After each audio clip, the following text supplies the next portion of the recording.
Good afternoon. I'm Nawaal here today with Ottawa's longest-serving MPP, the beloved MPP of Nepean, Miss Lisa MacLeod. Today we will be delving into some of her personal preferences as well as asking some questions about her political journey to gain some insight into how she does what she does. Some of these questions also explore deep-rooted values that continue to uphold her decisions and be the force propelling all her amazing contributions, such as the creation of Rowan's Law, her continued advocacy for mental health, being an integral pillar in the creation of institutions like schools, such as Longfield's Davidson Heights Secondary School, among so many other notable contributions.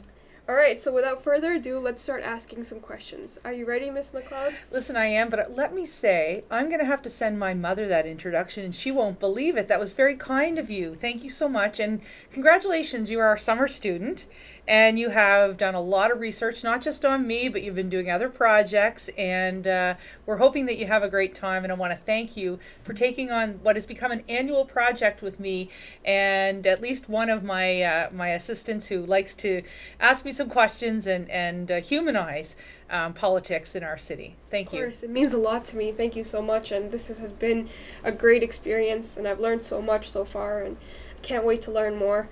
You're an aspiring politician, I think. Yeah, You're I very definitely good. am. I really want to get into the government and help the community like you have done so many times. Thanks. And thank you for having me here. Thank you for having me here. All right, so are you ready? I'm ready. All right, so my first question was, what inspired you to be a politician? Well, my family has many generations of public service at the elected level, dating back into the 50s when my great uncle was a cabinet minister in Nova Scotia. Then my cousin became a member of the Legislative Assembly and then became a premier. I had another cousin who was involved at the municipal level, and finally my father, who served 3 decades as a municipal councillor in Nova Scotia. So it's sort of, not to say it's a family business, but it's always been something that has been expected of our family to provide service and leadership in our communities. Wow, that's so impressive, and that's an amazing answer. I find it really intriguing that it's like a family legacy for you, and to see that your commitment to keep it going and addressing the challenges in today's society, as well as being a driving force in our social service system, was initially ignited by the similar commitment in your family at a very young age. It's very cool to hear. Thank you. Yeah.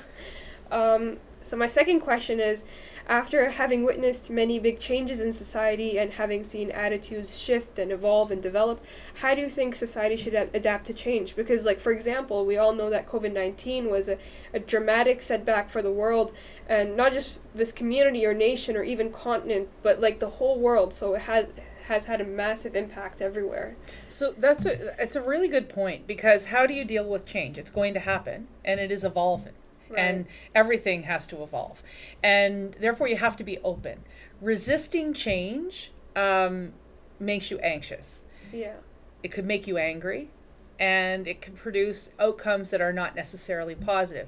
Embracing change and learning about change and hearing other people's perspective positions you to make the same type of contributions with new things. I'm just thinking, and I think I've told you and the other young staff here, when I first got elected, there was no Facebook or Twitter. Yeah. And so I've watched the evolution of that. I could have done 2 things. I could have ignored it to my own peril, because now that's how constituents find their information, or I could embrace it, learn about it, and teach myself new things. And I think when you look at COVID-19, as tough as that was on everybody, we were light years ahead as a result of it in a lot of technological advances. And so you have to look at bad situations and evolving situations and see what opportunities exist. And Wayne Gretzky once said, skate to where the puck is, not where it is right now. So where is it going? Not to where it is. Wow, that's thank you so much for I don't even think I got it right. I don't think I got his quote right, but you know what I mean. Yeah, that's wow, that gave a lot of insight into like what we should be doing ahead, looking ahead, and dealing with all the challenges that we had in the past. So the third question I have is, what current matters are you looking at? Well, one of them is political safety of politicians because of what we saw south of the border with the assassination attempt. But that wasn't when I first started talking about this issue. We started to notice politicians closing their offices, a lot more vandalism at politicians' offices. I've had my fair share of threats and intimidation, including a death threat. Sorry And to hear. thank you. And then you're seeing this all around, and it's part of that evolution we talked about earlier. It's getting much less safe. And so for us as politicians, we have to look out for the safety interests of other people who are serving, including their families. So I want to talk a little bit about that. Another big issue for me is mental health. I was diagnosed with bipolar 2 years ago, and it's been a struggle for me. So I understand it's probably a struggle for everybody else. And so I wanted to use my platform and my microphone in order to shed light on that. And then as a local Ottawa MPP, I have always been, first and foremost, Ottawa's voice at Queen's Park rather than the other way around. So there's a number of different smaller issues that I'm taking up at Queen's Park with the Premier and other people to make sure we get our fair share. Wow. Yeah, mental health is definitely like very important thing, and it's great that you're advocating so much for it. And it's very sad to see that like politicians in our day and age are having to go through so much. Like it's not always like you can't always just please everyone, and so Ain't that the truth? yeah. Which bills or changes to law or your contributions for the community are you most proud of? Obviously, I'm proud of Rowan's Law, Canada's first concussion legislation, and I'm proud of it for many reasons. One is it was on the forefront of leading awareness and safety for youth athletes, but also because it came at a time when I was working with the family of Rowan Stringer, who died in our community. She was a student at John McCrae Secondary School. She played with the Barrhaven Scottish Rugby Club, and she died with second impact syndrome because of multiple concussions. So anything that actually starts in the community and ends with legislative or substantive change is really important to me. So that was important, as was fighting to keep the Rideau Carleton Raceway alive. That was very substantial for me. And then finally, you know, in the pandemic, being able to support many institutions in the city, including the Shaw Centre, was really important to me to make sure that we kept our critical infrastructure. And so through funding and other programs, I was able to do that. Wow, yeah, those are a lot of moving contributions that you had, and especially Rowan's Law. Like we see a lot of it in schools, but a lot of us don't know where it came from and how it came to be. So Yeah. that's a very important part of our legislature. Yeah. What part of your job excites you the most? This. I love working with youth, and I love the opportunity to watch them develop their skills. And I think that that's really exciting. And it's this whole thing about new media, social media, that is really fascinating to me. And I learned so much from all of you. Like I love to see that happen. And it always gives me faith in the next generation and the next generation after that. Well, I love working here, and We love having you. the environment is so welcoming, and you've made it really good. So thank you so Thank much. you. I appreciate that. What part of the journey that made you who you are today is most valuable to you or has taught you the most lessons? I think it's whenever you get knocked down, you got to get back up. And, you know, I've been knocked down a few times, and unfortunately for me, it's often happened in the public, and with lots of media, you know, eyes replaying it. But every time I get back up, I get stronger. And not only that, it gives me more compassion and empathy for other people who are struggling behind the curtain, that are dealing with some of the mental health issues that I've experienced, and some of the trauma and the situations that I've experienced. So I really feel it allows me to hear and see the other side, and to be more patient with others and myself. Right, and it's very inspiring to see, like, especially with politicians, and like there's so many people watching them, they're representing so many people. It's very inspiring to see, like, you know, the people like you who continue to try to help people even though there's been so many challenges. Well, it's no different than somebody who has, cancer or diabetes and it's a physical ailment. They still get back up and do what they can. And I felt like it was important for me to do that, even though there is a larger stigma and shame associated with the disease that I have. Yeah, and that's very unfortunate. So it's good that we're trying to advocate to remove some of that stigma. Yeah. We should continue doing that. Next question was, why did you choose to represent this community specifically, and how did you come to represent this community? I know you're originally from Nova Scotia. I am. I'm a Nova Scotia girl. I've been in Ottawa for a very long time. I started out my political career in Nepean working for John Baird in his constituency office in Bells Corners. I then worked for Jan Harder, who was the Barrhaven City Councillor at City Hall. And then I worked for Pierre Polyev as his campaign manager and then his EA when he was the MP for Nepean Carleton. And he helped me get elected when John Baird decided to become the Member of Parliament for Ottawa West Nepean. So it was, I've worked extensively in the area, made some really great connections. I felt really drawn to Nepean, and that's why I decided, and that's how I got elected. Wow, it sounds like you really worked really hard to get to where you are today and climbed the ranks. Well, I'm telling you got to build relationships in this business, and you got to know the community. You can't just sail in and say, well, top level stuff. Taxes are good or taxes are bad, or this group needs more or this group needs less. You really have to know the people that are being impacted, and you really have to know what's going on. So part of the issue in Nepean, particularly Barrhaven, is it's a fast-growing area. So when there's more housing starts, that means you need more schools. And when you need more schools, you need more health care in an area. And so I've been able to, I think, keep up with the growth while at the same time managing some of the challenges that we have with the explosion of growth with the social services and other things that we need in our community. Yeah, and it's amazing to see how our community always accommodates the people that come in and accommodates the residents here. So that's amazing to see. It's a pretty good group of people that we have in our neighborhoods. It's amazing. What is the most inspiring thing you've seen in this community? Well, I think it was during the tornado. In 2018, when all of our power was knocked out, but many people did lose their roofs, their cars, all of their trees, whether it was Trent Arlington, Craig Henry, and then Barrhaven losing all of its power. But myself, Jan Harder, and Daryl Bartraw, who's a big community leader, we came together and we fed 10,000 meals to people over the 2 days. We started at Larkin Park first thing in the morning, I think at 9 o'clock, and we went through right until 6 p.m. on Sunday.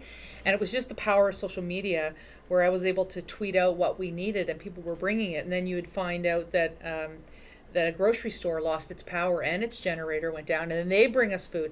And then we put a call out, we ran out of propane, then people would come from the gas stations and they bring propane. And it was really a great day for our community in such tragic circumstances, really. Thank God we didn't lose a life, but it was very difficult for a lot of people to see their personal property, their home, their vehicle destroyed.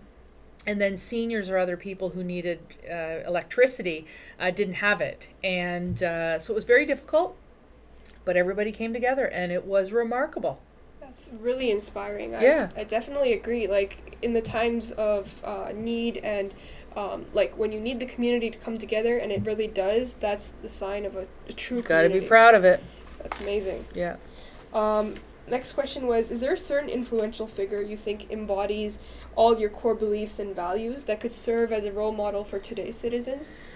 Yeah, I think it will be my father. I think many of us, when we have parents who care about us and they develop our skill set, think about that. My father passed away. I'm sorry. But thank you. But there's so many people, and I don't think we have to look at the big hero of du jour that the media anoints, or maybe different organizations do. I think we can look closer to home. And I think you can look at the people who are serving our community, and it could be the elderly lady that's at the school every day donating her time to support children in elementary school. It could be your faith leader at the mosque or at the synagogue or at church at the temple, the Gurdwara. It could be the person that volunteers to make Canada Day happen in our community every single year. So I would say the things I would be more to look at in people is kindness, and people who don't expect anything in return for the good deeds that they do, but they do it because they want to make something better. So there's a lot of people in our community that I think would far outweigh their kindness and I would say genuineness than some of the big figures that we see on posters today. Yeah. I agree, and you're definitely right. I think kindness is the most important trait that makes a person like a person, someone people want to be around, and someone that teaches others to, be a better leader and contribute more to the community. Yeah. I definitely agree. That was a great answer. Oh, thank you. I like you. What skill do you think is the most instrumental for your career, or for someone that wants to go in such a career? Hard work, and being so determined that when you do get knocked down, that you feel like getting back up even if you have no energy to finish the job. How do you think you would approach some of the problems you've faced in the past, having already gone through those hurdles? Oh, I would have, if I knew I had bipolar earlier, I would have sought treatment. But then I think then that there's another issue there, and that was politicians, when I was first elected, just did not admit that they were struggling because of the stigma. So I would have figured that out, because it has really shaped my life and how I viewed things. And I almost look at it now as a superpower. I get a chuckle out of it. I mean, it's not exciting. I mean, I take a lot of pills in the morning, take a lot of pills at night. I have to do a lot of breath work. I have to do a lot of meditation. I have to do a lot of therapy. But I now know what I'm dealing with. And so when you know what you're dealing with in any type of healthcare, it makes it a little bit easier to manage. Yeah, I agree, and it's great that you perceive it now as a superpower, and that you're open about it. And it's amazing. I feel like when you're open about things, and when you're ready to accept things, they can move forward better, like you have done. So Thank you. That's great. In what ways do you think the world should change to respond to some of the major problems that we have today?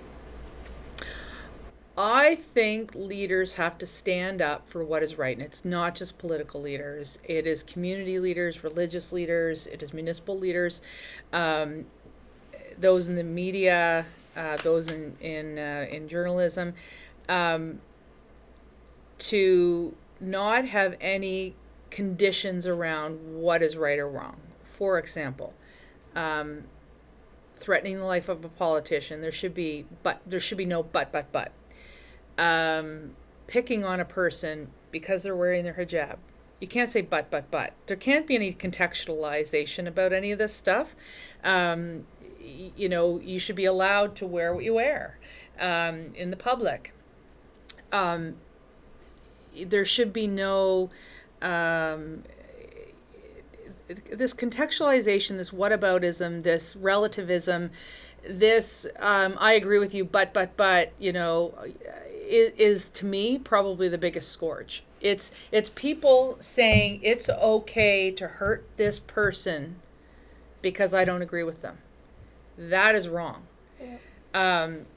And if we can start to condemn these, what I would say in Canada today, more radical acts at the top level, then it will trickle down, I believe.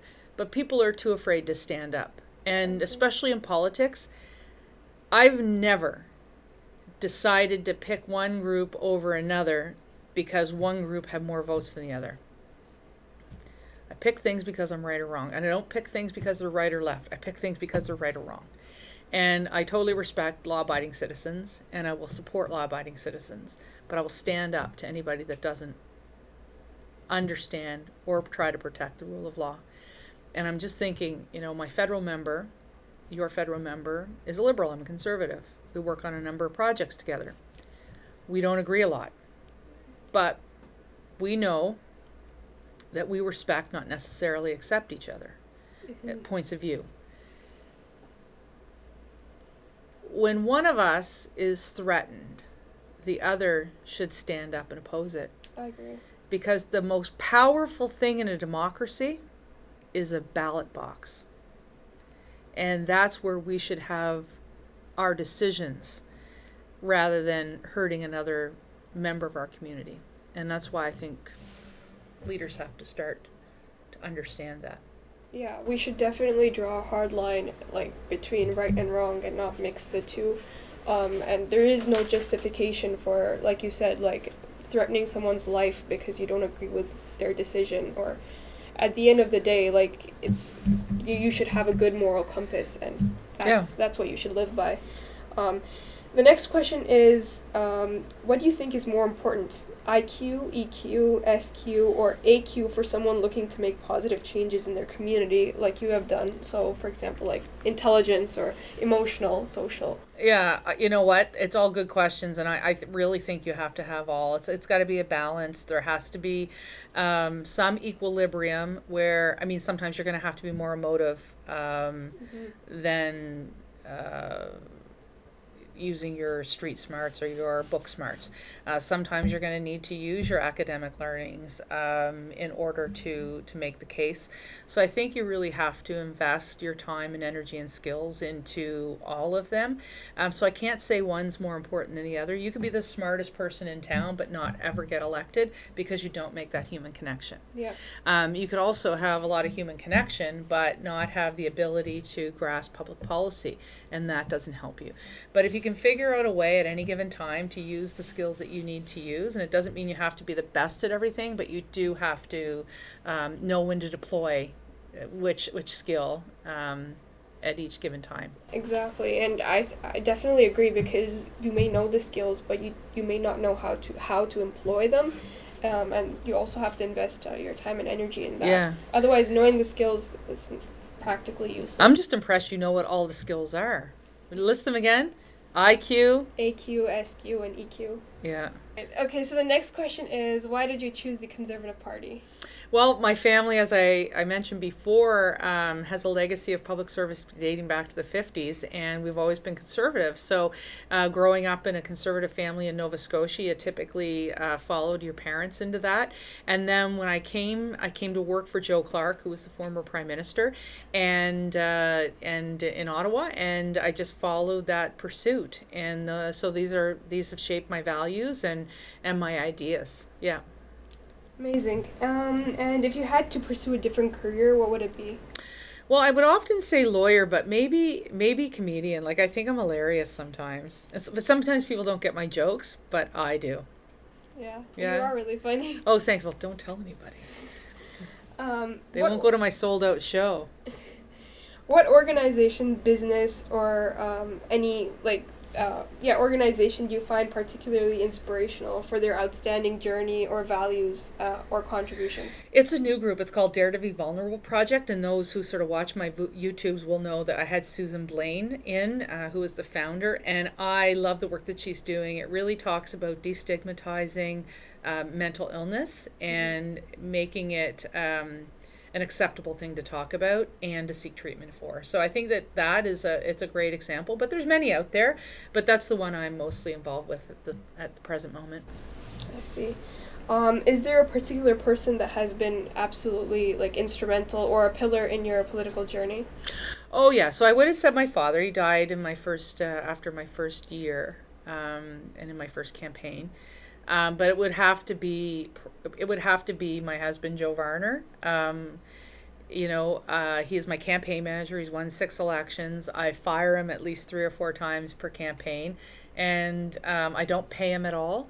So him coming back and time again and running the election is a pretty good thing. So works for free, keeps coming back after I fire him. And on occasion he drives me places, so I think it's a good win. It's very cool that you have someone for you and with you at all times. So yeah, it's amazing. Apart from politics, what other career domain were you considering before you decided to go into politics? Yeah, I was thinking about law, and I was thinking about journalism. That's sort of, those are sort of the same types of people get involved. And so I was interested in that, but I spent my young career in politics. And then, I went to university at St. FX University in Nova Scotia. I got a BA Honours. Wrote my thesis on the Constitution, as dry reading as that is, and I loved playing sports, but I knew politics was sort of my thing by the time I got into my second year university. That's great. And what age did you decide to go into politics and continue with this career? 7 years old. It was my first campaign that I worked on, and I was a scrutineer for Jack McIsaac, who was one of my father's best friends, and he was the cabinet minister, if you can believe this, of tourism in Nova Scotia. Oh, wow. Yeah, and I became one. So, yeah Jack is a good man. Wow, that's really young to decide, or to have an idea even of... Oh, I love politics. I That's loved amazing. it. Yeah, it's fun. It's a passion. So in the game chess, which piece do you think is the most significant or instrumental to win? The queen. Yeah, the queen is the most versatile. She has the queendom. Yeah, she is actually the only character that can do all moves except moving in L's, but otherwise she can do everything. She can't move in an L. No, Oh, that's yeah, not she good can't. for Elisa, except for she's got all the moves. Yeah. And I'm a great dancer, so clearly, yeah, that's me. What do you think we can learn from other communities, and what do you think we should implement in our own society, looking at the successes and failures of those communities? Yeah, I look at the Maritimes as a great example, and I think most Canadians would tell you when they go there, their experience is one of a wholesome place where people have welcomed them. They have a lot of fun. They smile a lot. They smell the fresh air. And although it's not a really industrial place, it's not as busy as Ottawa or Toronto or Montreal, the quality of life is amazing. And there's no big government there, so community helps community.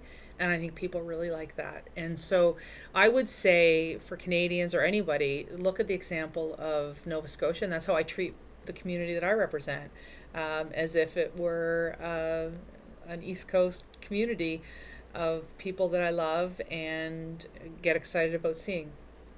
That's great. Yeah, that's a really good example. Especially when the community is there to help each other, and just raise each other up in times of need or whatever.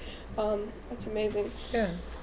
Who is your favorite actor, sports star, singer, or celebrity? The Rock. Yeah. The Rock is amazing. Really, really good. Really good actor. Yeah. And also, I think the highest paid actor in the world. Is that right? I think so. Wow. Well, then if he ever needs a wife, poor Joe, I'll have to fire Joe off my campaign and bring in The Rock. And if you could eat one thing every day, what would it be? So I eat an apple every day, but I could go with ice cream instead. Yeah. Why not? In the summer, why not? Yeah, definitely. Actually, my family eats ice cream every other day. Oh, really? I'll be over. Mostly because of my younger siblings. But, Oh, okay. Yeah, and do you know cursive? I do. I'm that old where that was expected. Well, I know cursive as well, actually. And Wow. I learned it out of interest. So. Really? Yeah. Wow. That's good. And what would an ideal day for you look like? For me, it would be get up early, do some meditation. I've been listening to Bible in a year, so get a little bit of that podcast in.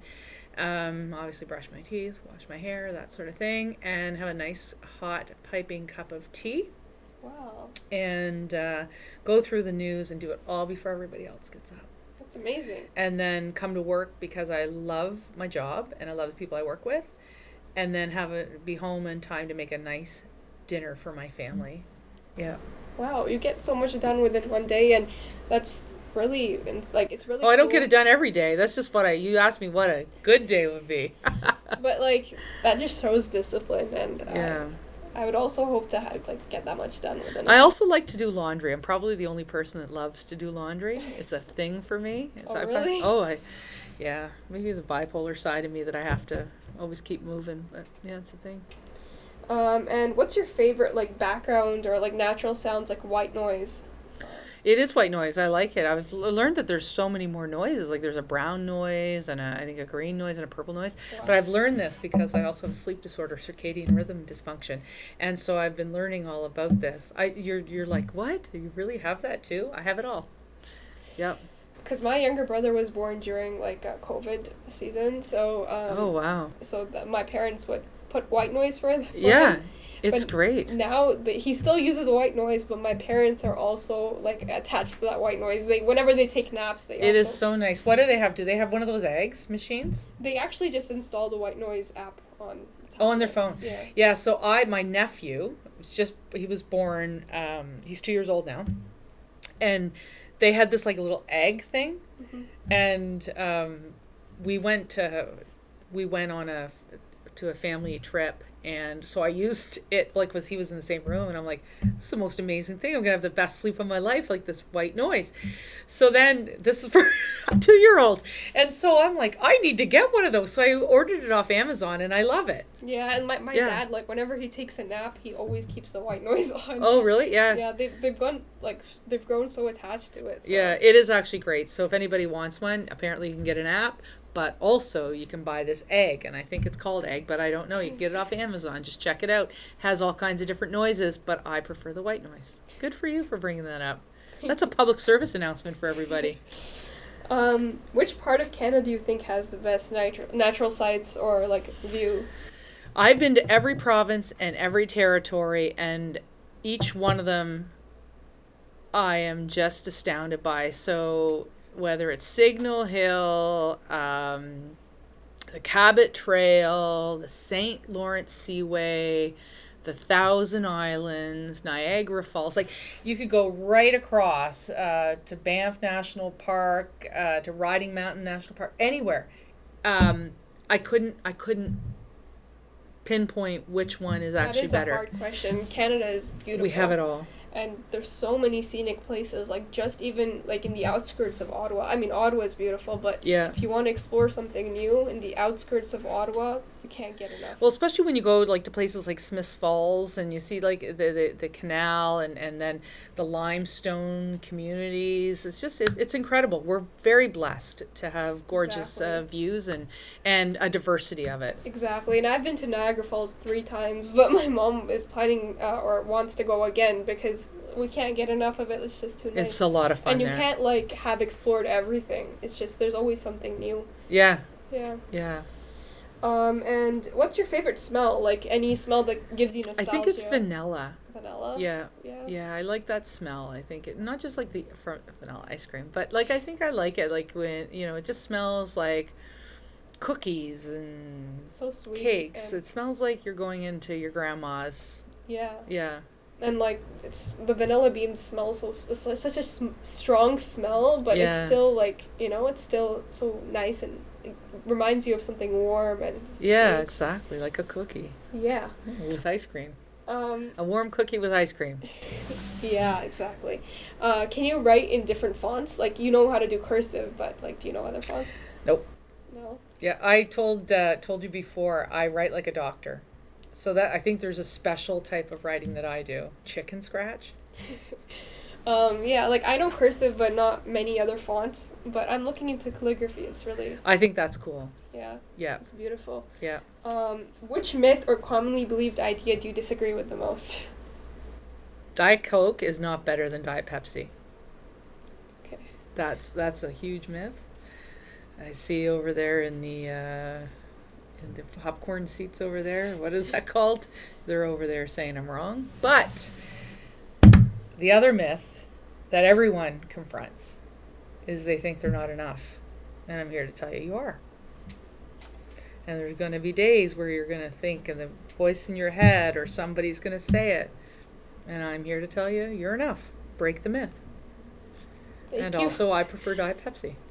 Yeah, I don't really have an opinion on that because I think like for me Pepsi and Coke and all those like pops are interchangeable. Like Yeah, I used to think that too. yeah, I don't drink much of Coke or Pepsi, but my mom does. She probably has an opinion on Oh, that. well, I want to know tomorrow. You tell me. All right. Okay.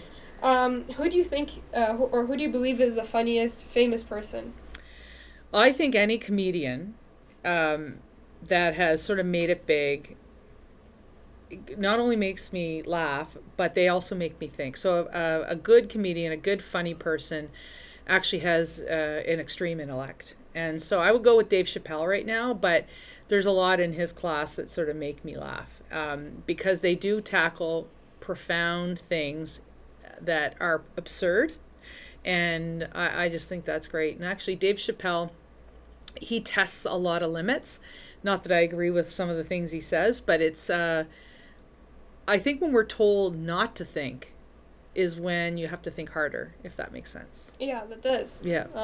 And like even like I saw that you took a picture with Keegan Key there. Yeah. But I watch a lot of Key and Peele, and they also tackle like very profound like social issues. Yep. A lot of racism. Yeah, racism, bullying, but like they manage to do it in a way that like to me it's not offensive. I see why like people might think it might be offensive, but the end like general message is very important. Yeah, and like I said, they tackled the absurdity in life, and they do it in a funny way, and it really makes you think.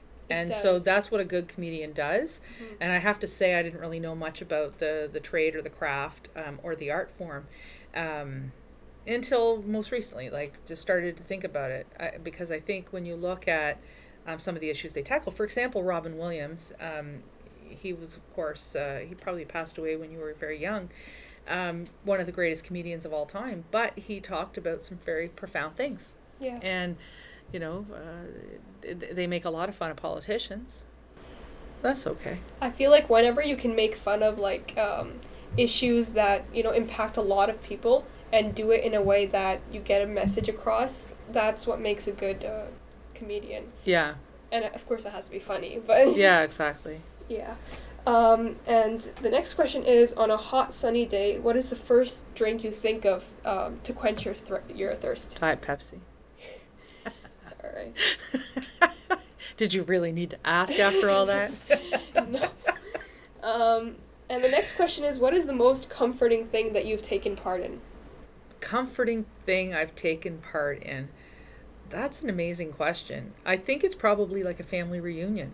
Yeah. Usually we have one or two a summer in Nova Scotia when I get home, and just being with my family, like it's a big Celtic family, and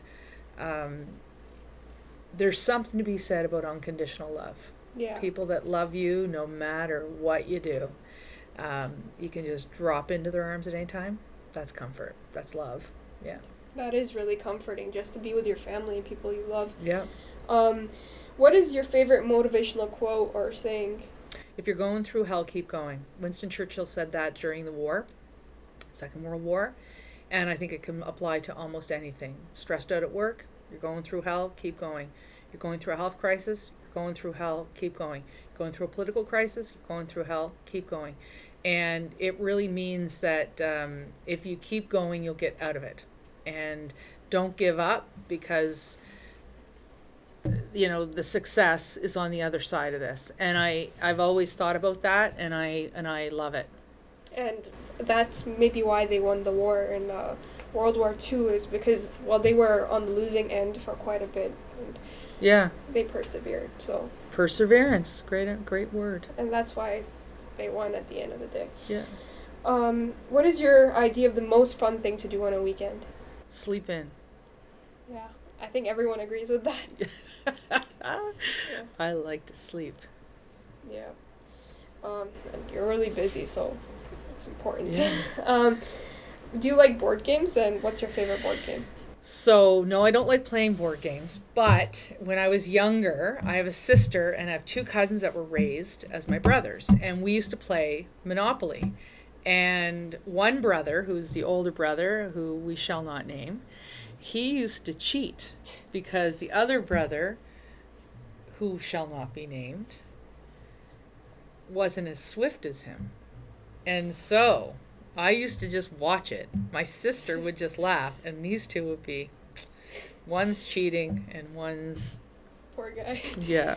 Well, actually, I also have fond memories of Monopoly. Like, on cold winter nights in my childhood, we would play a lot of Monopoly. I don't really like it that much now, but You kind of wear yourself out after a while. Yeah. It's a stressful game though, with I all know. that fake money and Exactly. these houses, and then it goes to jail. Like there's I know. there's a lot going on in Monopoly. Exactly. And I asked if you like about chess earlier. So do you like playing chess? No, I'm more of a checkers person. I'm not really a game person. My biggest thing that would be closest to a game would be Duolingo, and I do that every single day. I learn French every single day.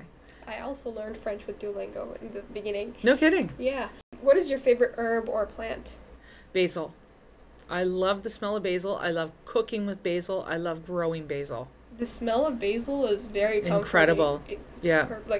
And if you put in soups or anything, it makes it really good. Yeah, pasta sauce, delish. Basil is the best. Yeah, I'm just going to start cooking now. Have you ever done gardening, or is there anyone in your family who you know is an avid gardener? Okay, so let's just set the record straight. I don't garden. I've tried, and I try every year, and I have really good intentions. I buy a lot of plants, and they all die. It's hard on my self-esteem, but there are people in my family and my friends that can do it, and I applaud them because it is a skill. And so my Aunt Anne has the most beautiful gardens, and they're in Nova Scotia at her big home, and she works at it every day. And then my late friend Myrna, who was my daughter's caregiver, she was an amazing gardener.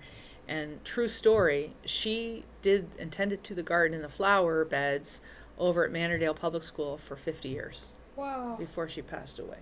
Sorry. Yeah. Well, I loved her, and I miss her. And she used to try and teach me how to garden, but there's no way. There's no way. Well, don't give up. And thank you. The inspiration I needed. Don't give up. So if there's any gardeners out there that would like to teach me how to garden, I'm all yours, because I don't do well with plants. What is the most fascinating truth or lesser known fact about either human nature or just the universe, in your opinion? I mean, that's a good question, and I've been trying to think about the lesser known facts, but I would actually have to say it's humanity, because from time to time, we'll watch the news and we think that the world is going to end. We hear every day that there's going to be this catastrophe or this crisis. And it's the resiliency of the humankind that gets back up. Like, it's always about getting knocked down and getting back up. I guess that's a core. That's sort of a core fundamental thing about us. And I would have to say that the most amazing thing, the most remarkable thing, the biggest myth is, or truth, I should say, is the people that inhabit this globe. I think the best leaders and the greatest people are the people who can exercise that fundamental thing about humanity to get back up, even in the direst of situations. Like, if you think about the greatest leaders in the world that we all know, they all have gone through that. Yeah, Gandhi, Churchill, Mandela. That's what I was thinking of. But you think of those, the ones that are epitomized as true leaders that have transcended time. You're right. Yeah. And there was a time when everyone was against them, but they kept persevering. They believed. And now they're known to be the greatest people. People love and admire them. Yep. Yeah. Okay, that was deep. What is your favorite fashion accessory in terms of watches, purses, rings? I like my pearls. Yeah, Mm-hmm. They're beautiful. Thank you. And what is your most important routine in your day? Brushing my teeth. I can't, if you don't brush your teeth in the morning. Yeah. Oh man, that's not a great feeling it's the same for the day. Thing for me. Yeah. What are you looking most forward to right now? Fiddle camp. Okay, that's good. What is your favorite animal? It's a tie between a dog and a cat, because I have one of each. I love cats, and I hope to get one. I have Walter, and he was my cat. He's Walter the sixth, and Putty Mac the fifth, and then I've got Bonnie Bray. It's amazing. Yeah, animals at home can really make you feel like really good. Yeah. Do you prefer Marvel or DC, like the superhero universes? Since I don't know either of them, I think this comes down to Spider-Man or Superman. Yep. And I don't like spiders, so I'm going to go with Superman. Okay. Does that make sense? Yep. That's Look at me interesting. deducing things down to easy little chunks. What's your favorite color combo to wear? I use like black and white. I like blue and white, and then someone told me her favorite color in combo was green and sort of beige, and I thought that's a great idea. I like that too. Yeah. So, you know what? When you get to be my age, whatever fits and you're comfortable in, and you can afford, that's what I'm going with. Yeah. Well, those are great color combos. And Yeah. Yeah. Beige and green are great. I've never been known to be a Together. fashion plate. There's always time, I guess. If I can always- learn how to garden, I can learn how to You always dress wear myself. really good things. so- Oh, thank you. Yeah. You have a Compliment. good fashion sense. I will tell my mother about that too. And do you have any object, souvenir, or gift that carries a very symbolic meaning for you? Yeah, I have it in my house. So my grandmother, my nanny, she died in the early 90s, maybe late 80s. And she had a quilt. And it was left to me. So I have it here in my home. And I'm going to take it, just took it out the other day actually. And I want to take it and I want to have a part of it framed. And then give some to my sister and all my female cousins. Oh, that's such a great Yeah, idea. I want them all to have a piece of our grandmother. Wow, Yeah. that's really cool. What's your favorite car brand? As long as it works and somebody puts gas in it, I'm good. And somebody, I mean my husband, puts gas in it, I'm good. What car do you have right now? I have, my daughter has an Altima, which is what I'm driving right now. I see. Don't tell her. What's your favorite day of the year? Oh, my favorite day is Christmas Day. And I know you don't celebrate it, but you like the holidays as well. I love the holiday season. Yeah, so for me, it comes from, like, it's not, obviously it's religious, but it's joy. It's the day that, like, nobody is calling anybody except for to wish them well. Exactly. And usually the lights and everything look so beautiful with the snow. I totally agree. Yes. And typically I'm with my mom, and so it's really nice to be in Nova Scotia with her. So it's a really big thing for my family too. So it usually starts on the 24th with my family and ends on the evening of the 26th. Yeah, and I definitely agree because that season is also one of my favorite parts of the year. Yeah. The lights and the joy, like you said, it's just very uplifting. And good food. Yeah. It's like when you guys have Eid, right? Like, and you have your Ramadan dinner. Like, Yes. that is like, the food is so amazing. So good. Yeah. It's worth like the whole day of fasting. When you come home, you know there's something beautiful. Yeah. And do you think pineapple on pizza should be a thing? I think it's up to anybody what they want to eat. I think Stuntman Stu has politicized this too much without he doesn't agree with pineapple pizza. But in my humble opinion, if you like it, go for it. I don't mind trying it. It's not my first favorite. Sam's Pizza in Pictou County, Nova Scotia is my favorite. But if you want to go with the pineapple, go with the pineapple. Yeah, I've honestly never tried it, so I don't really have an opinion, but Yeah. I agree. Like, if you like it, go ahead. Who cares? Yeah. It's up to you. Apple or Android? Well, I have an apple a day. No, just joking. I prefer the apple because that's what I know. Yeah. Yeah, I don't know if I'd figure out an Android. Yeah, most of my family has Android, but Yeah. I have an Apple phone, so. Yeah. What is the most moving thing you've seen in your life?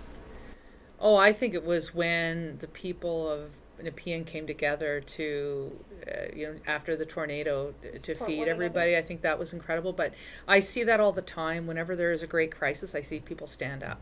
I think of like in 9/11, people stood up. I think about whenever we have a flood in Ottawa, people they show up. Whenever there's a tsunami or a massive tornado or a hurricane anywhere in the world, you see people stand up. And I think it's the humanitarian side of these types of efforts. And when people stand up and they help their neighbor is when I'm most proud of our community. Exactly, and I think that's how power is defined as people standing up for each other and supporting one another. Yeah. And there's power in numbers, people together. Absolutely. And what bad habit or trait in someone frustrates you the most? Snoring. Yeah, like I lots can of get over almost anything, but snoring, snoring is really bad. Where would you go if you could go anywhere you wanted in the world for a vacation? Greece. I've never been. It looks beautiful, but it's so relevant to world history and civilization. Yeah, all those ancient civilizations are very interesting. Yeah. And the last question actually is, do you think we should be looking into inhabiting another planet?